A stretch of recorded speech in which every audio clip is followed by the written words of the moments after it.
Now we have a fair idea about initiation, planning, execution, monitoring, controlling, closing. At least we know these are all the 5 process groups. There are a number of processes within it, right? I will quickly tell you how many number of process within that 5 process group, right? Initiation has 2 process, right? Closing has 1 process. Okay, how can you easily remember? We have 49 process, right? 49 divided by 2, 24. 24 belongs to planning. 24 divided by 2, 12. 12 belongs to monitoring and controlling. 10 belongs to execution, right? And 2 belongs to initiation and 1 belongs to closing. You need not remember it, but just I am telling you the number, okay? 24 belongs to planning, 12 belongs to monitoring and controlling, 10 belongs to execution, 2 belongs to initiation and 1 belongs to closing. The totally 49. Now, in the PMP exam, right, they will give you and they will ask you what is the output and input, okay? Sometimes they will give you, okay? Let me repeat how to remember this. You need not remember the exam, they will not ask the number, but just I am telling you 49 divided by 2 is 24. 24 belongs to planning. 24 divided by 2 is 12. 12 belongs to monitoring and controlling. 10 belongs to execution. 2 belongs to initiation. 1 belongs to closing.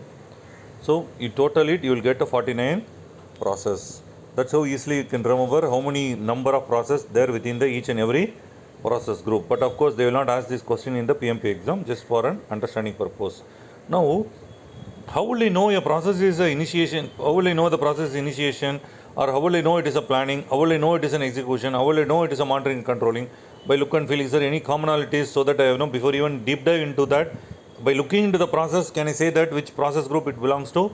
Yes, you can easily understand it. Just by looking into the process without understanding anything, without even looking into the name, right? You can easily say that the process belongs to the execution or not.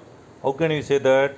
The output of all executing process group is work performance data.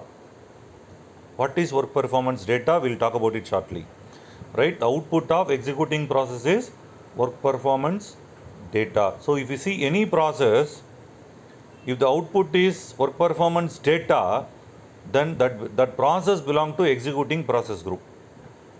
Okay, if you see any process, the input is work performance data and the output is work performance information, then that belongs to controlling process group, right? And except one big process, we have something called monitor and control project work. For that alone, the input is work performance information, output is work performance report. So we have 3 things here, right? Work performance data, work performance information, work performance report. We need to understand that before we deep dive into this one. Say for example, for this class, at this point of time, I should have completed let's say 50% of my session or 75% of the session by this time, but I completed only 50%. Don't ask me is it really, but I'm just telling you a number. So I supposed to complete 75% on data. I have completed only 50%. But when will you get the data? I get the data only in the execution. So the output of the execution is work performance data. It can be multiple data also, no problem. Now I have 2 data, right? How much I supposed to complete? 75%. How much I completed? 50%. Now I compare this, analyze this, then I come to the conclusion I am behind the schedule. That is happening in the controlling process. In the controlling process, the input is work performance data. I analyze, I am come to the information that the project is behind the schedule. That is called as information, right? So now the project is behind the schedule is one of the parameter of the project. Is the project is within the cost, the project is within the risk, right?